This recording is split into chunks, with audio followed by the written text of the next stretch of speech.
하나님께서 이 아침 우리에게 주신 말씀은 신약성경 마태복음 17장 1절에서 8절 그리고 14절에서 20절까지의 말씀입니다. 신약성경 마태복음 17장 1절에서 8절 14절에서 20절까지의 말씀, 하나님의 말씀 봉독합니다. 엿새 후에 예수께서 베드로와 야고보와 그 형제 요한을 데리시고 따로 높은 산에 올라가셨더니 그들 앞에서 변형되사 그 얼굴에 해같이 빛나며 옷이 빛과 같이 휘어졌더라. 그때 모세와 엘리야가 예수와 더불어 말하는 것이 그들에게 보이거늘 베드로가 예수께 여쭈어 이르되 주여 우리가 여기 있는 것이 좋사오니 만일 주께서 원하시면 내가 여기서 초막 셋을 짓되 하나는 주님을 위하여 하나는 모세를 위하여 하나는 엘리야를 위하여 하리이다.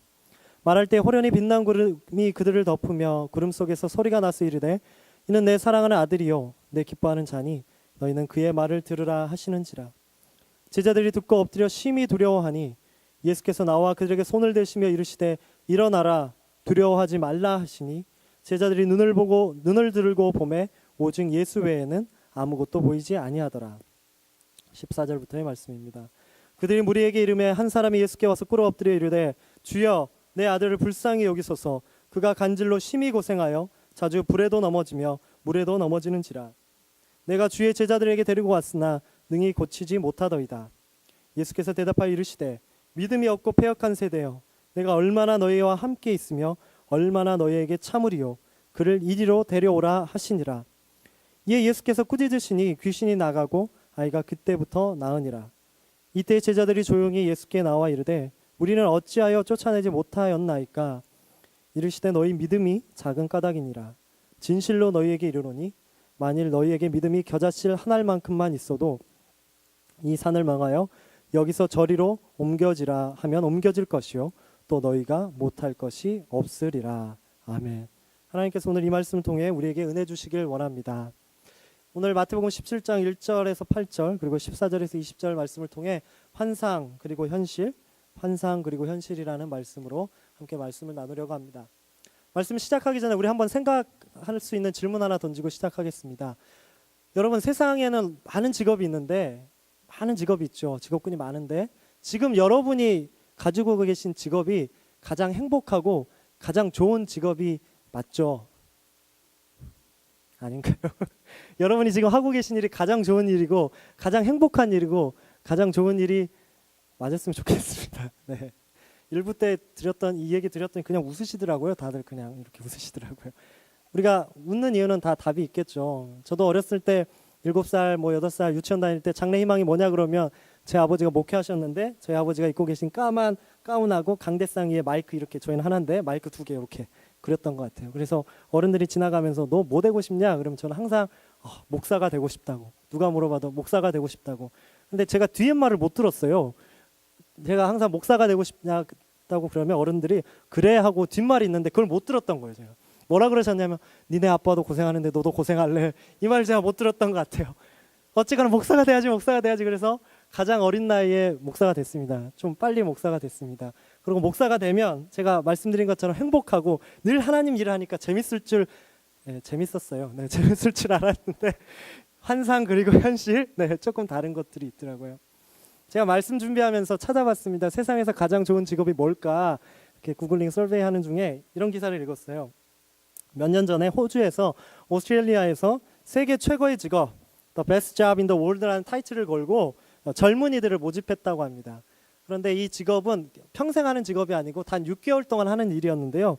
6개월 동안 호주에서 하는 일이 노동이 아니고요. 6개월 동안 호주의 대자연을 탐방하고 거기서 먹고 잘 놀고 사진 잘 찍어서 포스팅하는 거였어요. 노는 거잖아요. 얼마를 줬냐? 10만 8천 달러를 줬대요. 별로 안 놀라시네요. 네. 10만 8천 불을 놀고 먹고 아무것도 안 하는데 10만 8천 불을 준 거예요. 상사도 없고 직장 상사 스트레스도 없고 그저 삶을 즐기면 됩니다. 그저 누리면 돼요. 그래서 3만 5천 명이 지원을 해가지고 딱 10명만 뽑혔다고 합니다. 그래서 혹시나 저도 해서 들어가 봤어요. 되나? 이미 마감이 됐더라고요. 2년 주기, 3년 주기로 이런 일들이 있다고 하는데 또 찾아봤습니다. 그럼 이거 말고 또 다른 직업은 없나? 놀고 먹고 하는 거 말고 찾아봤더니 중국에 좋은 직업이 있었습니다. 중국의 멸종위기 동물 중에 판다가 있죠. 팬더 돌봄이라는 직업이 있는데 팬더랑 하루 종일 놀아주는 거예요. 밥 주고 놀아주고 예뻐해주고. 근데 돈을 그렇게 많이 번대요. 곰이랑 노는데 돈을 그렇게 많이 벌어요. 괜찮은 것 같아요. 네. 얼마나 행복할까 생각해 봤는데 혹시 여러분 오늘 집에 가셔서 구글 한번 해보세요. 구글링 설치 해보세요. 제가 말씀드린 뭐 호주 이야기, 중국 팬다 이야기 말고도 많은 돈을 벌고 많은 보람을 느낄 수 있는 직업이 많이 있음을 발견하게 됩니다. 한국에 있는 청년들한테 어떤 단체가 조사를 해봤대요. 좋은 직장의 정의가 뭐냐? 청년들이 구직을 하는 청년들에게 있어서 가장 좋은 직장의 순위가 뭐냐? 우리의 생각에는 우리의 자아를 성취하고 기쁨이 있고 이런 걸 줄 알았는데 변함없이 1위는 돈 많이 주는 데였어요. 1위는 돈을 많이 주고, 두 번째가 상사가 스트레스 안 주는데, 마지막 세 번째가 자기 능력을 마음대로 발휘할 수 있는 데가 좋은 직장이라고 했다고 합니다. 근데 생각해 보세요. 돈을 많이 주고 스트레스도 없고 자아 실현이 마음껏 되는 직장이 얼마나 많을까요? 혹시 그러한 직장이 있다면 경쟁률이 얼마나 심할까요? 들어가기 굉장히 힘들겠죠. 지금도 한국은 실업률이 높고 젊은 청년들이 직업 때문에 이렇게 어려운 세대인데요. 그러면 직업을 생각할 때 우리 성경을 와서 좀 생각해 보겠습니다. 오늘 우리가 읽었던 본문에는 예수님의 제자들이 나옵니다. 예수님의 제자가 직업은 아니죠. 근데 우리가 한번 직업이라고 생각해 봤을 때 제자는 정말 행복하고 최고의 좋은 직업이었을까? 예수님의 제자라는 직업은 기쁜 직업이었을까? 상상을 해봤습니다. 하루 타임테이블을 한번 상상해 보았습니다. 분명히 2000년 전이니까 지금보단 덜 바빴겠죠? 지금보다 스트레스는 좀 덜했겠죠. 그런데 더 좋은 게 스트레스도 없는데 하루 종일 24/7 하나님의 아들이랑 함께하는 거예요. 이 땅에 오신 하나님의 아들하고 매일 같이 밥 먹고 같이 이야기하고 상담받고 중보기도 하고, 중보기도 하면 얼마나 좋아요. 하나님 바로 들어주실 거 아니에요. 중보기도 하고 이렇게 보냈어요. 얼마나 행복했을까요? 2000년 동안, 2000년이 넘도록 몇천 년 동안 그들의 백성들이 기다렸던 메시아가 그들 옆에 함께 했는데 얼마나 행복해요. 여러분 옛날적 생각하시면 결혼하시기 전에 만나셨던 남편분, 아내분 만나려고 얼마나 쫓아다니셨어요. 어떻게 하면 구애를 하고 만나고 싶다. 아니신 것 같은데 근데 결국 만나게 됐어요.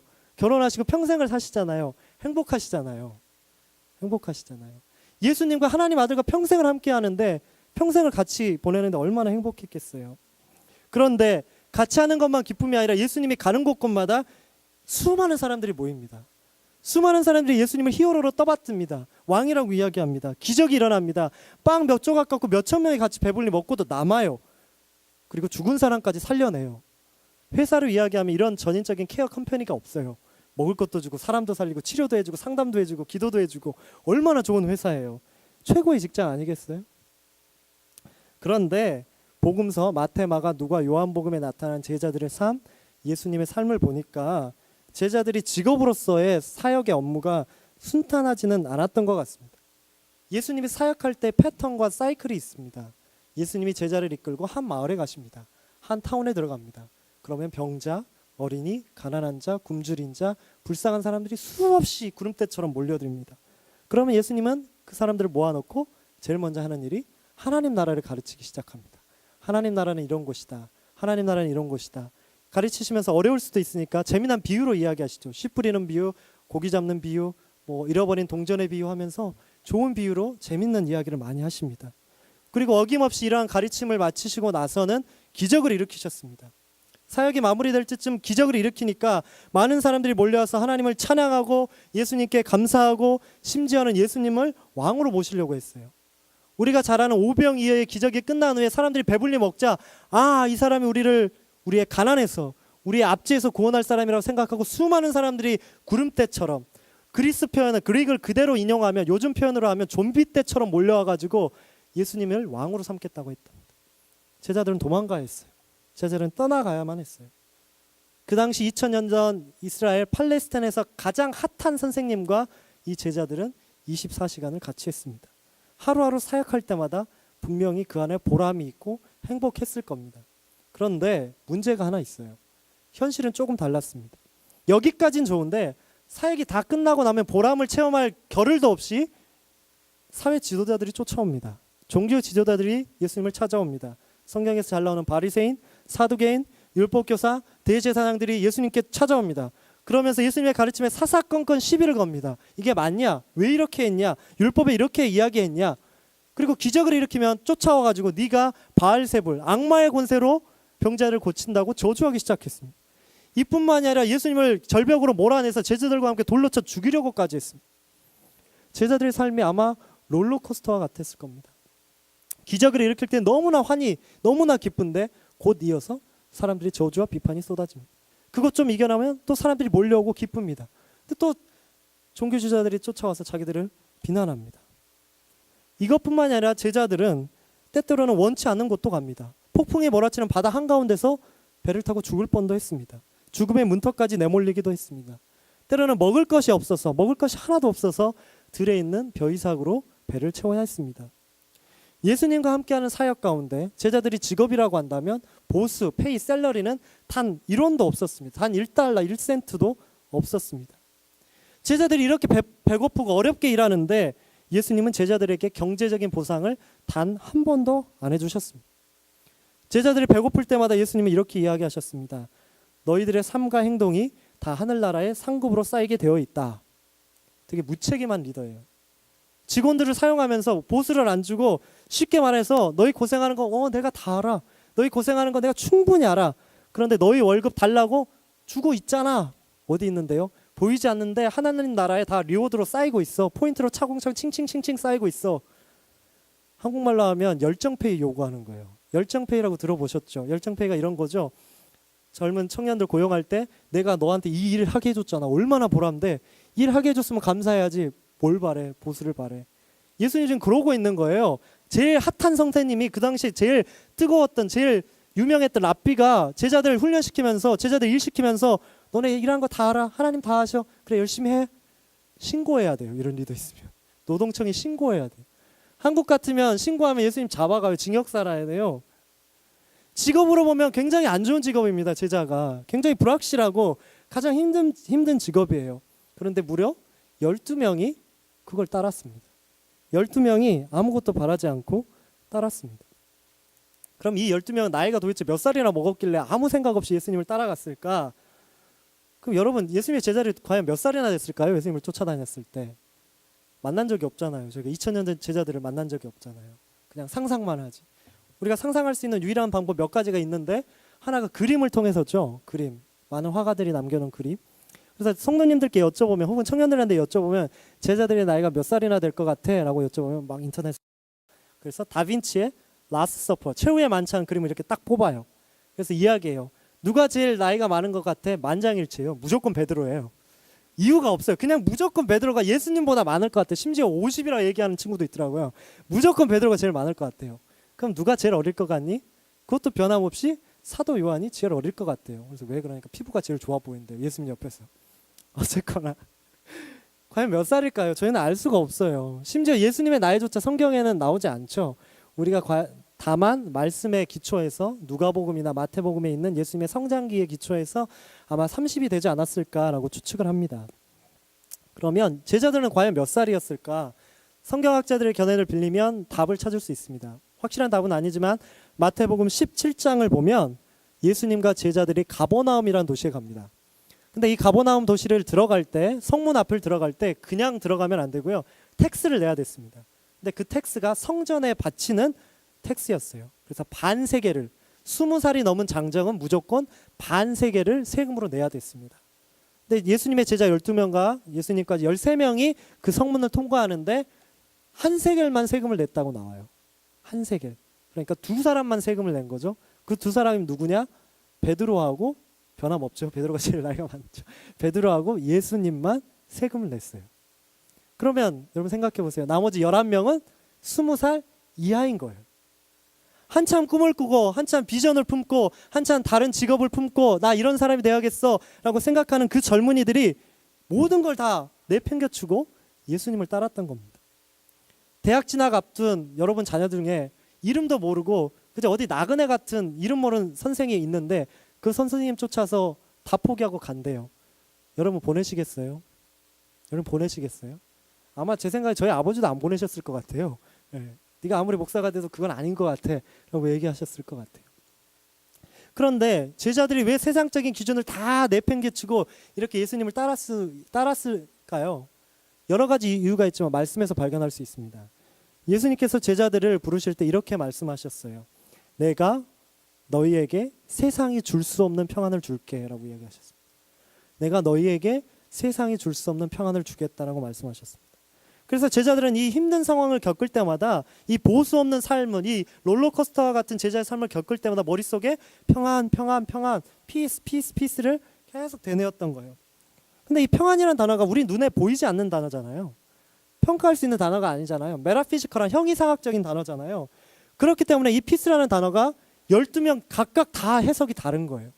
그 평안이 제자들이 예수님을 불렀을 때 그 평안 내가 쫓아야지 할 때 그 평안이 다 달랐던 거예요.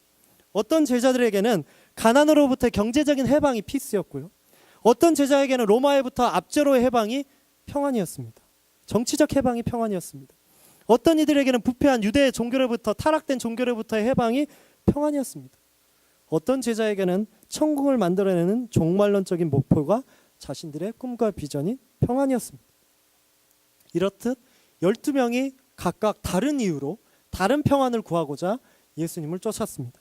그 이야기가 바로 오늘 우리가 읽었던 본문 17장 바로 이전에 16장에 나옵니다.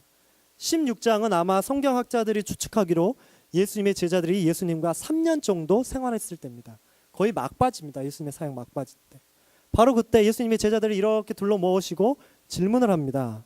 사람들이 나를 누구라고 하느냐? 또한 너희는 나를 누구라고 생각하느냐라고 질문하셨습니다.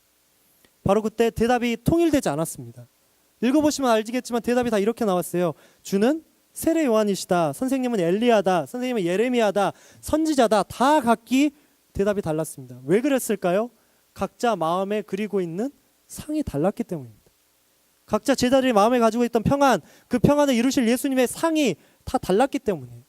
어떤 제자들에게 예수님은 정치적 해방자요, 어떤 제자에게는 경제적인 해방자요, 어떤 제자들에게는 선지자와 같은 사람이었기 때문입니다. 3년을 따라다녔는데도 목표가 다 달랐던 겁니다. 바로 그때 베드로가 모범 답안을 이야기합니다. 주는 그리스도시요 살아계신 하나님의 아들이십니다 라고 고백했습니다. 바로 그때 예수님께서 칭찬 세례가 이어집니다. 바요나 시몬아 내가 복이 있다. 내가 교회를 내 위에 세우겠다라고 이야기합니다. 여기까지만 끝나면 굉장히 멋있는 얘기인데 예수님이 갑자기 뚱딴지 같은 소리를 하시죠. 내가 예루살렘으로 올라가면 대제사장들과 장로와 서기관들에게 고난을 받고 죽임을 당하겠다라고 이야기하셨습니다. 제자들은 이제 예루살렘만 입성하면 회방될 줄 알았어요. 예루살렘에 입성하면 예수님이 왕이 될 줄 알았어요. 이제 기나긴 세월을 마무리하고 배고픈 세월 마무리하고 들어가면 벼슬자리 하나 하고 아니면 벼슬을 하지 않더라도 우리의 이름이 널리 퍼지고 많은 사람들로부터 존경을 받겠지라고 생각했어요. 근데 예수님이 뭐라고 하십니까? 이 땅에 샬롬을 주는데 내가 죽겠다는 거예요. 그러면 한마디 더 해요. 내 제자가 되기 위해서는 자기 십자가를 지고 자기를 부인하고 자기 십자가를 지고 나를 따르라라고 말씀하셨습니다. 우리가 제자 입장에서 생각해 보겠습니다. 아무리 하나님이라도, 아무리 하나님의 아들 예수님이라도 제자들이 3년 동안 따라다녔습니다. 모든 것 다 던지고 따랐습니다. 그런데 그 스승이 이제 죽는다는 거예요. 그러면서 십자가까지 지래요. 제자들 중에 세리도 있었고요, 어부도 있었어요. 비전도 있고 꿈도 있는 청년들도 있었습니다. 그걸 다 내어던지고 평안을 준다고 해서 쫓아왔는데 3년 동안 인턴 생활하고 트레이닝 받았는데 이제 인턴도 끝나고 정규직 되겠구나 생각했는데 예수님이 뭐라 그러냐면 내가 죽는데요. 오늘식으로 이야기하면 우리 회사 CEO가 죽는데요. 그리고 그 회사도 없어질 거래요. 무슨 얘기입니까? 사랑하는 올레이션스 믿음의 가족 여러분, 우리에게 있어서 제자의 삶이 무엇입니까? 우리가 무엇을 쫓는 것이 제자의 삶입니까? 자기를 부인하고 자기 십자가를 쫓는 게 제자의 삶이라는데 과연 그 뜻이 무엇일까요? 자기를 부인하기 위해서 세상의 풍요로운 삶 끊어버리고 고난의 학교로 입학하라는 뜻이 아닙니다. 나의 몸을 복종시켜서 금욕생활하고 극도의 절제생활하는 것, 그리고 십자가를 지기 위해서 내 몸에 막 상처를 내고 내 몸을 괴롭히는 것, 그것이 십자가를 짊어지는 제자의 삶이냐? 결단코 아닙니다. 그럼 제자의 삶이란 무엇이냐? 제자의 삶, 십자가를 짊어지는 삶이란 우선순위를 분류할 수 있는 삶입니다. 하나님을 향한 순종의 삶을 사는 것이 제자의 삶입니다. 우리가 예수 그리스도를 따름에 있어서 나의 유익이나 나의 가치 판단을 통해 예수님을 믿고 따르는 것이 아니라 오늘 나를 향하신 예수 그리스도의 사랑을 알아 우리의 우선순위를 그분께 맡기며 내어놓고 따라가는 것이 예수 그리스도의 제자의 삶인 줄 믿으시기 바랍니다. 오늘 나를 향하고 계신 그 하나님의 사랑, 나를 사랑하사 우리 사도 바울의 고백처럼 갈라디아서의 고백처럼 나를 사랑하사 나를 위하여 자기 몸을 버리신 하나님의 아들의 십자가를 지고 따르는 삶, 우리의 우선순위를 구별하는 삶입니다. 이러한 삶으로 우리의 삶이 제자의 여정을 살아가는 저와 여러분이 되기를 축원합니다. 예수님께서 이 충격적인 선포를 제자들에게 하고 나신 이후에 오늘 17장 여러분이 읽으신 1절을 보면 6일이 지났다고 이야기합니다. 엿새가 지났다고 이야기합니다. 우리가 읽은 대로 베드로, 야고보, 요한 이 세 명의 제자는 예수님의 새로운 모습을 목격하게 됩니다. 그들이 높은 산에서 만난 예수님의 모습은 지금까지 그들이 보아왔던 나그네 혹은 청년의 모습이 아니었습니다. 지금까지 예수님의 입으로부터만 들었던 하나님의 아들의 모습이었어요.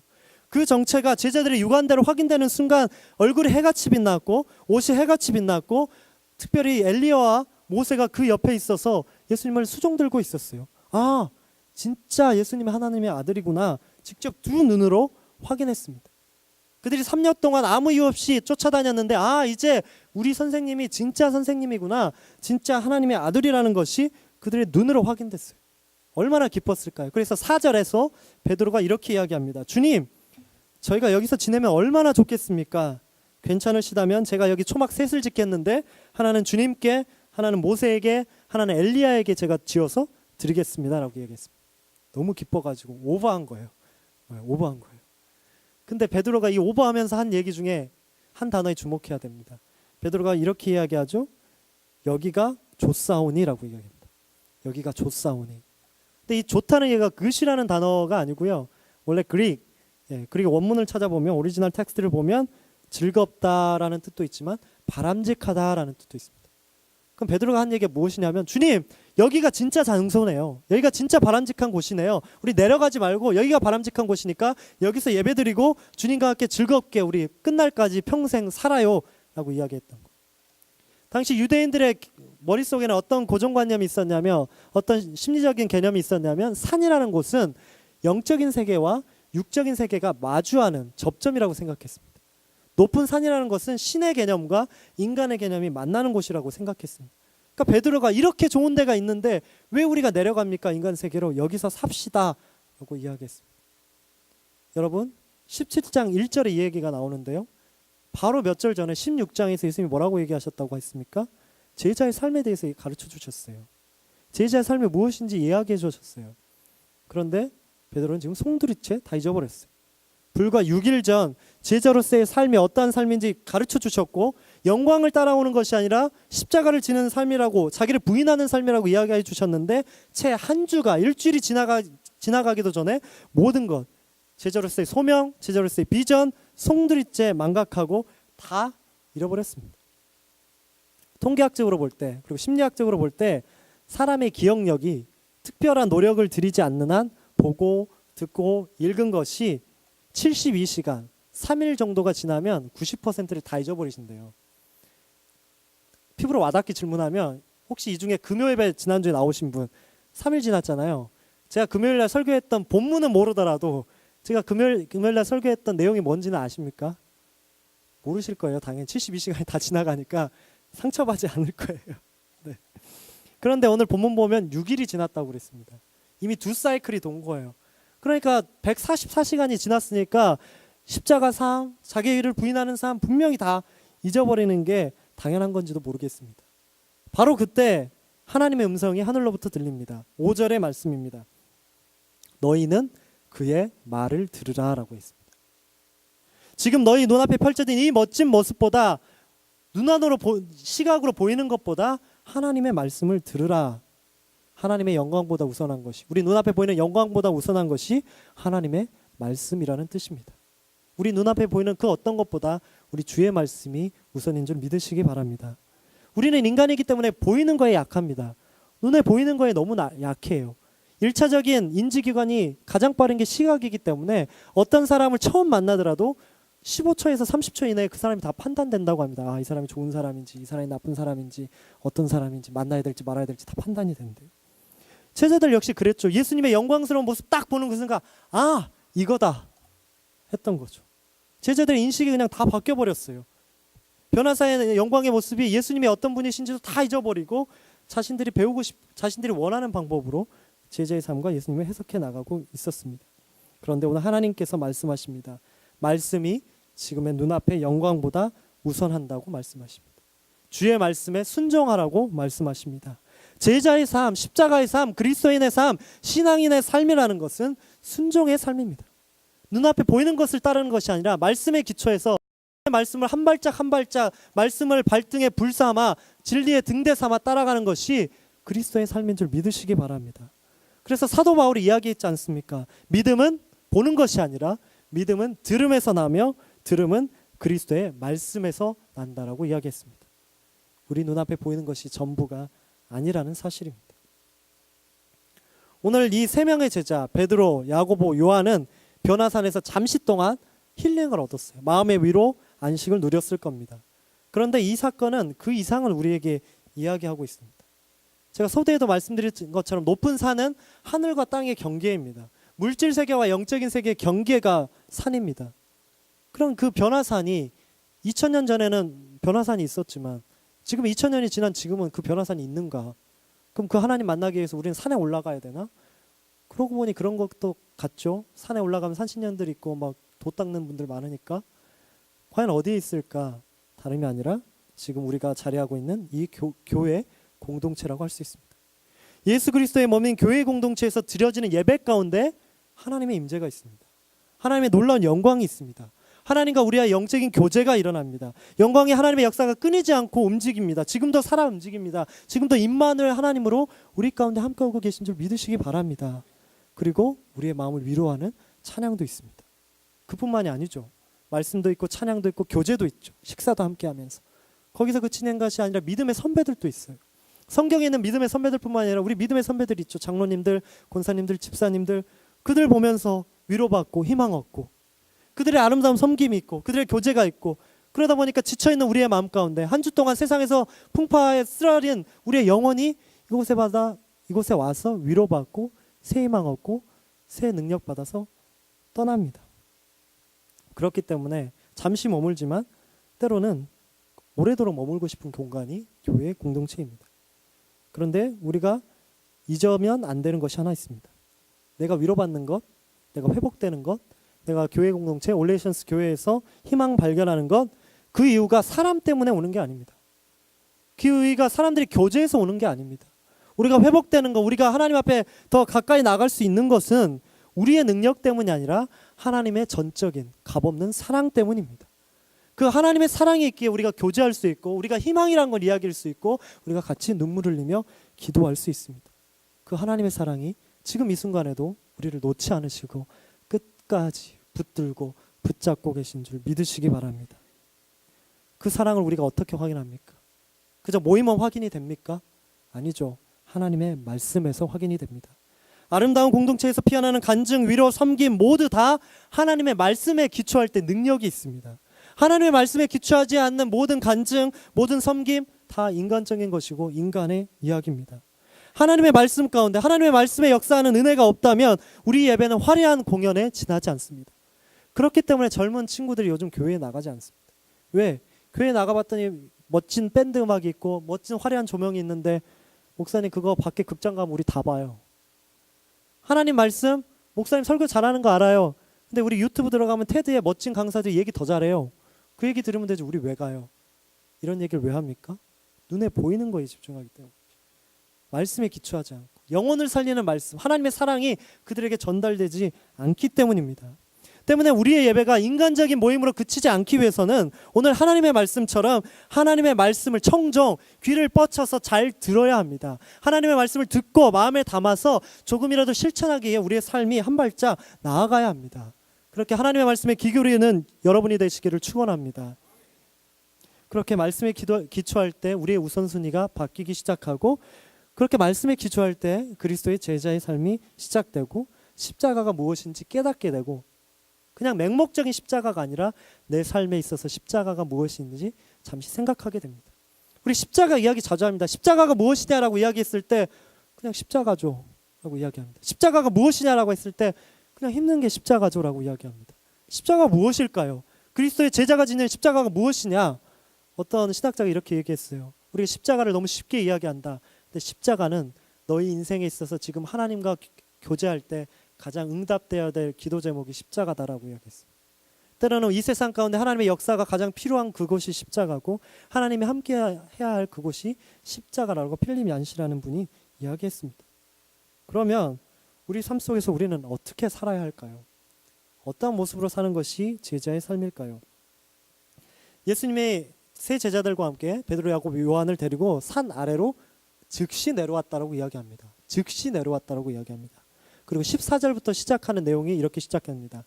제자들이 산 아래로 내려왔습니다. 그들이 마주한 산 아래는 영적인 세계와 육적인 세계가 만나는 뭔가 미스테리한 세계가 아니고 그냥 현실 세계였습니다. 그냥 충격의 현장이었습니다. 남아있는 9명의 제자들이 간질로 고생하는 귀신 들린 아이 하나 못 고쳐가지고 우왕좌왕하고 있었고 그들이 할 수 있는 것이 아무것도 없었습니다. 그들은 그저 제자로서 좌절만 하고 있었습니다. 3년 동안 트레이닝 받았는데 그냥 좌절만 하고 있었습니다. 이 현장을 목격한 베드로의 마음이 어땠을까요? 또 시작되구나. 또 시작되구나. 내가 무언가 할 수 있을까? 빨리 그냥 산 위로 올라가고 싶다. 저기 좋았는데. 저기 너무 행복했는데. 베드로가 마주한 장면, 우리의 인생의 현실이었습니다. 제자들의 일생이었습니다. 그들이 지난 3년간 동안 매일같이 경험했던 삶이었습니다. 꿀 같은 휴가 보내고 다시 직장으로 출근하는 것 같은 냉혹한 마음이었을 겁니다. 바로 그때 예수님이 한 말씀 하십니다. 이 믿음이 없고 삐뚤어진 세대여, 내가 언제까지 너희와 같이 있어야 하겠느냐? 내가 언제까지 너희에게 참아야 하겠느냐라고 이야기하셨습니다. 이 말투만 보면, 이 문체만 보면 예수님이 제자를 혼낸 것 같아요. 근데 혼낸 게 아니에요. 이 문장을 더 깊이 읽다 보면 예수님이 마음이 아파하신 이야기예요. 제자들을 향한 예수님의 애통하시는 마음, 슬퍼하는 마음이었습니다. 이미 우리가 읽는 마태복음 17장 2절에 마태복음 10장에서 예수님이 둘둘씩 짝을 지어서 선교를 보냅니다. 선교 보낼 때 그냥 보내지지 않으시고 귀신 쫓는 권세, 병 고치는 권세 같이 줘서 보냈어요. 심지어 제자들이 돌아왔을 때 간증했죠. 제자들이 우리가 병든 사람 고치고 귀신 쫓아냈습니다 라고 고백할 때 예수님이 그래 내가 봤다. 하늘에서 별이 떨어지는 거, 악마의 권세가 떨어지는 거 내가 다 봤다. 잘했다. 칭찬하셨습니다. 근데 제자들이 몇 달 지나지 않아서 아무것도 못하는 거예요. 아무것도 못하고 우왕좌왕하고 있습니다. 이 모습 속에서 예수님은 애통하고 슬퍼하셨습니다. 그들이 능력이 없어서 그랬냐? 능력은 다 있었어요. 그럼 무엇이 문제였냐? 그들의 불신앙 때문이었습니다. 그들의 불신 때문이었습니다. 그들이 불신앙에 감염되어서 그들의 능력이, 그들의 삶이, 그들의 비전과 그들의 제자로서의 소명이 다 무너져가고 있었습니다. 이 때문에 예수님은 슬퍼하셨습니다. 예수님은 그들의 연약한 믿음을 지적하시면서 우리가 잘 아는 말씀하시죠. 너희에게 겨다시 한 알만큼만 믿음이 있어도 이 산을 저기에게로 옮길 수 있고 너희가 못할 일이 없을 거다라고 이야기하셨습니다. 우리가 이 이야기를 받아들이면 두 가지 이렇게 반응이 나옵니다. 리액션이 나옵니다. 첫 번째는 산을 우리가 어떻게 옮겨요? 산을 어떻게 옮겨요? 그냥 그러라는 소리지. 혹은 두 번째는 못할 것이 없다는 거 모범답안이네요. 신앙생활하면서 우리 다 할 수 있는 이야기네요. 이렇게 받아들일 수 있습니다. 그런데 이 말씀을 예수님이 하신 이유가 왜일까요? 그 이유는 우리의 믿음은 분명히 작습니다. 그래서 겨자씨라고 했잖아요. 참깨보다 작은 겨자씨라고 했지 않습니까? 우리 약한 거 다 알고 계십니다. 우리 연약한 거 다 알고 계십니다. 그럼에도 불구하고 참된 믿음, 진정성 있는 믿음을 소유해야 한다는 이야기입니다. 우리가 병자를 치유하는 이적이 없음에, 우리가 병자를 고칠 수 없고 귀신을 쫓아낼 수 없는 능력이 없음에 슬퍼해야 하는 것이 아니라 우리의 삶 속에서 하나님의 인도하심을 믿지 못하는 불신앙을 향해 하는 것을 슬퍼해야 한다는 것입니다. 우리의 불신앙 때문에 하나님을 믿지 못하는 것을 슬퍼해야 한다는 것입니다. 그것 때문에 예수님이 각성하라고 이 말씀을 하셨습니다. 세상의 관점에서 봤을 때 우리의 믿음 혹은 우리가 가지고 있는 거 너무나 작죠. 다른 사람이 봤을 때 우리 너무나 연약하죠. 그렇지만 그 결과는 위대하다라는 겁니다. 사도 바울이 이렇게 이야기했죠. 나는 작지만, 나는 부족하지만 내 안에 있는 그리스도 예수가 있기 때문에 나는 다르다. 나는 하나님의 일을 할 수가 있다라고 담대히 고백하지 않았습니까? 우리 역시 지금 이 자리에 앉아있는 우리 역시 우리는 작고 우리는 아무것도 할 수 없지만 내 안에 숨쉬고 계시는 그리스도가 있기 때문에 오늘 우리는 위대하게 살 수 있는 줄 믿으시기 바랍니다. 오늘 우리의 삶이 다른 이유는 내 안에 그리스도가 지금도 살아 숨쉬며 역사하고 계시기 때문이심을 믿으시기 바랍니다. 그 하나님의 능력을 믿으시기 바랍니다. 그것이 깨달아지는 순간 우리는 말씀처럼 세상이 감당할 수 없는 제자가 되는 겁니다. 세상도 감당 못하는 제자가 아니고요. 이 말이 왜 나왔냐면 소금 비유에서 나왔죠. 맛없는 소금이 되지 말라고. 이것을 오늘날 표현으로 하면 우리가 쓰레기 같은 거예요. 맛없는 소금은 그냥 쓰레기거든요. 근데 쓰레기가 버려지는 것도 쓰레기통이 마다하는 거예요. 왜? 너는 재활용도 안 되니까 너 못 받겠다고. 너가 받아지는 그 순간 이거 완전 다 오염돼서 아무것도 못하니까 오지 마. 우리가 예수 그리스도의 심장과 예수 그리스도의 숨결이 우리 마음에 없다면 밖에 나가면 흉기예요. 우리가 킬러가 아닌데 우리의 삶이 흉기가 되는 거예요. 예수님은 얘기하지만 다른 사람 상처 주고 시험 들게 하고. 그런데 하나님이 우리 마음에 살아 숨쉬면 우리의 삶은 세상도 감당 못하는 그리스도인이 아니라 세상이 감당을 못해서 하나님께 영광 돌리는 삶인 줄 믿으시기 바랍니다. 그렇게 될 때 히브리서 11장의 말씀처럼 우리의 믿음이 보이지는 않지만 바라는 것들의 실제 모습, 실상이 되고 보이지 않는 것들의 증거, 결과물이 얻어진다고 합니다. 그런 믿음의 세대가 될 줄 믿습니다. 여러분, 성경의 이야기 상상 같죠? 성경의 이야기 상상 같죠? 2000년 전의 문자 같죠? 하지만 그 말씀은 성경 안에 국한되지 않고 오늘 우리 삶 가운데도 역사하고 있습니다. 오늘 여러분 삶의 현장 곳곳마다 매 순간 그 능력이 나타날 줄 믿습니다. 그 믿음을 소유하시기 바랍니다. 오늘 예수님과 세 제자들이 함께했던 변화산 여정, 그리고 산 아래에서 현실을 경험했던 모습, 이 긴 말씀을 통해 이 17장 마태복음 17장 말씀을 통해 결론적으로 우리가 얻는 말씀은 무엇일까요? 오늘 우리가 겪게 되는 교훈은 무엇일까요? 우리 그리스도인의 삶의 패런과 사이클이 무엇인지 알게 됩니다. 한 주간의 일상 돌아보십시오. 주말 교회 오시고 내일부터 일터로 가죠. 가정으로 가시죠. 또 직장 가십니다. 그래서 열심히 일하시고 또 지치고 쓰러지시고 또 주일날 다시 교회 옵니다. 교회 오면 막 환희가 넘치고 기쁨이 있는 것 같은데 다시 또 내일부터 가면 한숨만 나와요. 다시 또 이렇게 떨어지죠. 우리의 인생 일주일이 꼭 롤러코스터와 같습니다. 그런데 예수님이 오늘 이 말씀 통해 우리에게 주시는 말씀은 그리스도인, 그 당시 말로 하면 예수를 미치도록 따르는 사람, 그리스도인들이라는 타이틀을 가지고 있는 우리가 살아가기가 쉽지 않지만 예수님의 가르침을 따라 나의 삶을 금과 동일시하는 삶을 이야기합니다. 우리가 많은 것들을 포기하고 많은 것들이 어려움에도 불구하고 그렇게 살아나가라고, 예수님과 함께 살아나가봐 라고 이야기하는 겁니다. 너희가 믿음이 적을지라도 괜찮아, 내가 함께 하니까 할 수 있어, 한번 살아가보자, 살아내보자, 이 약물과 한번 그리스도인으로 버텨내보자. 왜냐고요? 이것이 우리의 사명이기 때문입니다. 그 사명이 우리 마음에 심어져 있기 때문입니다. 그 롤러코스터와 같은 일주일의 삶 가운데 이 예배당은 변화산과 같은 곳입니다. 하나님의 살아계신 경험하게 하고 믿음의 공동체 만나게 하고 그리스도의 삶의 무엇인지 깨닫게 합니다. 근데 중요한 것은 이 예배 공동체가, 이 교회 공동체가 오늘 하루로 끝나면 의미가 없는 겁니다. 이 오늘 하루로 끝나면 베드로가 경험한 변화산과 다를 것이 하나도 없습니다. 베드로가 이야기했던 여기가 좋사온이라고 고백하는 것과 다를 게 하나도 없습니다. 모든 것을 다 망각하게 됩니다. 예수님은 그 이상한 이야기를 할 때 제자들을 속히 데리고 내려오셨습니다. 오늘 우리의 삶도 마찬가지입니다. 우리의 삶도 이곳을 떠나게 됩니다. 예수님은 내려오셨습니다. 낮아지라고 이야기합니다. 왜? 모세와 엘리야와 같은 놀라운 자리 예수님 마다하셨습니다. 하나님의 아들이 하늘 보자 마다하고 이 땅에 내려오셨습니다. 심지어 가장 낮은 마구간 구유에서 태어나셨습니다. 그리고 자기를 모든 사람을 위한 제물로 내어주셨습니다. 우리 공동체를 위하여 이 자리를 포기하셨습니다. 온 인류를 위하여 친히 포기하셨습니다. 십자가에서 자기 사랑을 아낌없이 내어주시면서 우리에게 말씀하셨습니다. 가서 너도 이와 같이 하라라고 말씀하셨습니다. 가서 너도 이와 같이 하라. 오늘 예배를 마치고 예배당 나서는 순간 우리가 마주하는 거 멋진 변화산입니까? 아닙니다. 달라진 거 아무것도 없습니다. 예배당 나가는 순간 우리 가정의 문제 그대로고요, 자녀의 문제 그대로고요, 직장 일터의 문제 변한 게 하나도 없습니다. 그런데 우리가 다른 이유는 우리가 그리스도의 제자로 부름받았기 때문에, 하나님의 능력이 우리 마음 가운데 있기 때문에 우리가 살아가는 삶의 자리자리가 하나님의 나라임을 믿으시기 바랍니다. 달라진 것은 그 어느 것도 없지만 하나님의 계신 그곳은 다른 곳입니다. 하나님의 계신 그곳은, 우리의 십자가를 지는 그곳은 우리 모두가 감당해야 되는 현실이지만 하나님이 다스리시는 곳입니다. 우리는 이 예배 가운데 하나님의 말씀을 경험하고 있습니다. 하나님의 말씀이 경험되고 들려주고 있습니다. 그 경험되어지는 것이 우리는 두 글자로 믿음이라고 이야기합니다. 근데 이 믿음이 우리에게 왜 힘이 있냐? 이 믿음은 그치지 않고 우리의 마음을 움직이는 다이나믹 원동력이 되기 때문입니다.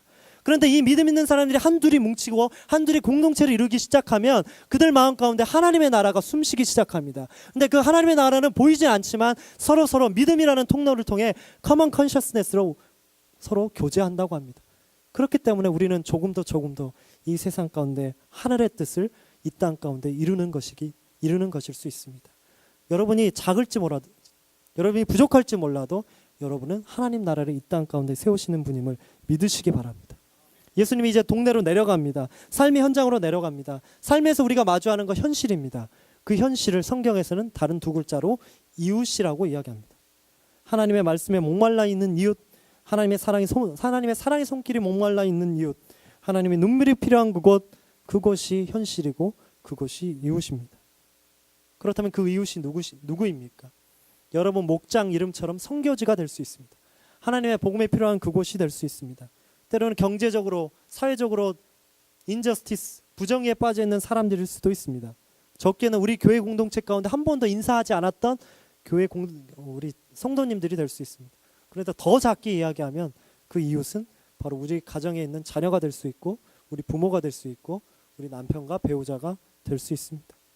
왜 그렇습니까? 이웃이 있는 자리는 하나님의 사랑의 손길이 필요한 자리입니다. 우리가 마주한 현실은 하나님의 은혜가 필요한 자리입니다. 우리의 삶의 자리자리 곳곳마다 하나님의 은혜가 필요합니다. 그 은혜 없이는 오늘 우리 하루도 숨 쉴 수 없습니다. 그 은혜 없이는 이 예배당에서 예배드릴지라도 의미가 없습니다. 그 하나님의 은혜가 이 예배당 가운데 가득하고 그 말씀이 지금도 살아서 운동력 있기 때문에 우리의 삶의 자리마다 역사하고 계신 줄 믿습니다. 그래서 이렇게 이야기합니다. 하나님의 살아 움직이고 운동력 있는 역사가 우리의 삶의 자리에서 스파크를 만들어낸다고 이야기합니다.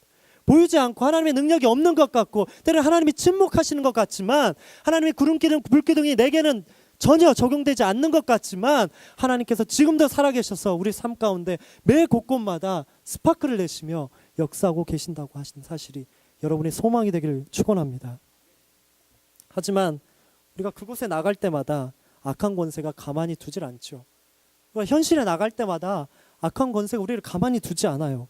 하나님의 말씀을 가두려고 해요. 불신앙을 심어주고 유혹을 심어주고 쾌락을 심어주어서 우리를 넘어뜨리려고 합니다.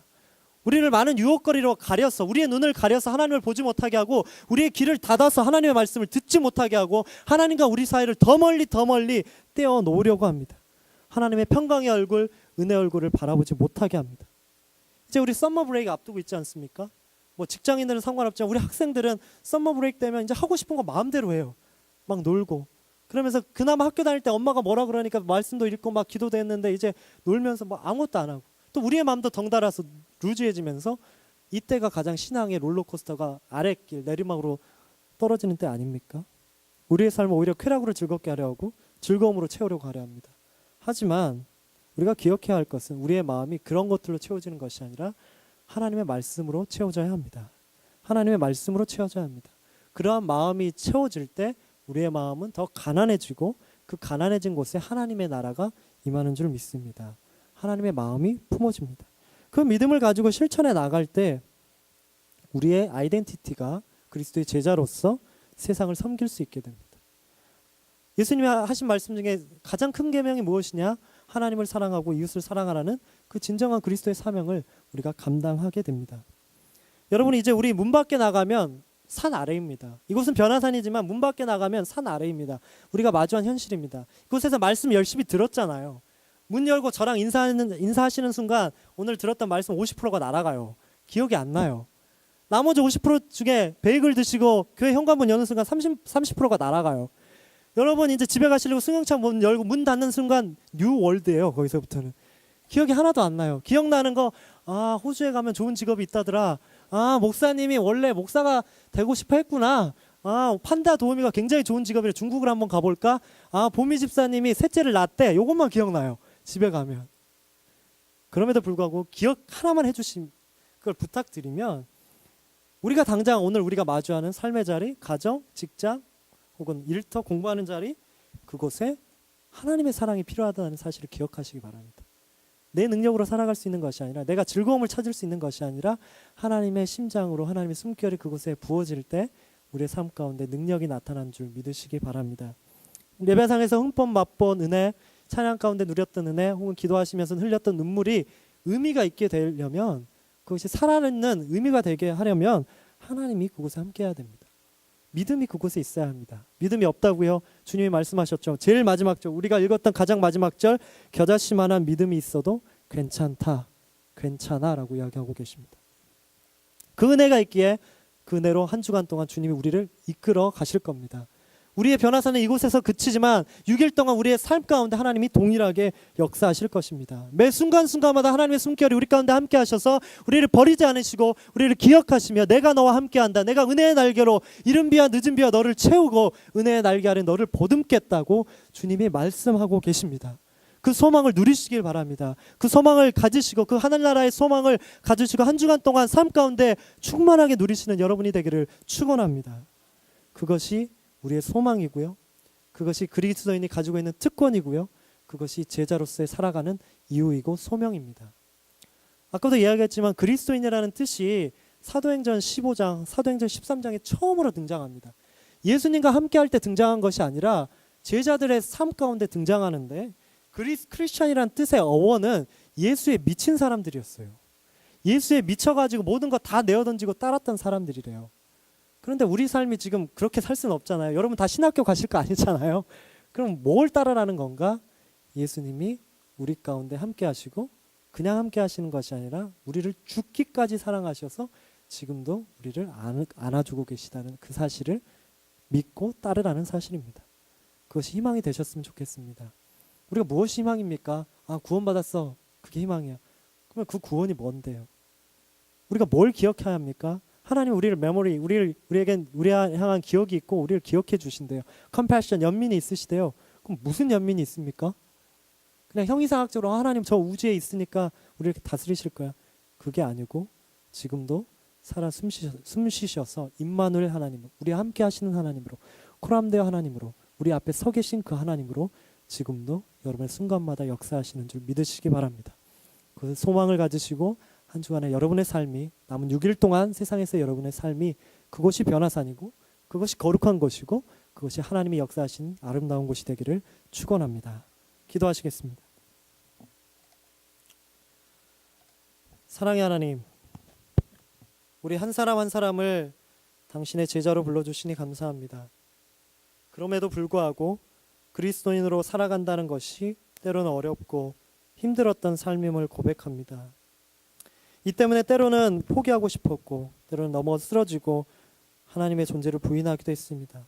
혹은 변화산과 같은 교회의 존재만을 의지한 채 그냥 이곳에만 살고 싶다고, 그냥 위로만 받고 싶다고 멈추고 싶을 때가 있었습니다. 그러나 그때마다 우리에게 힘을 주시고 능력 주시고 소망 주시니 주님 감사합니다. 우리를 잊지 않으시고 우리를 그리스도의 자녀 삼아 주시니 감사합니다. 변함없는 사랑으로 우리를 붙잡아 주시니 감사합니다. 주님, 이제 그 믿음 가지고 세상에 나가 그리스도의 제자로 세상을 향한 섬김을 실천하는 우리 모두가 되게 하여 주시옵소서. 우리 믿음의 근원 되시는 예수 그리스도의 이름으로 기도드립니다. 아멘.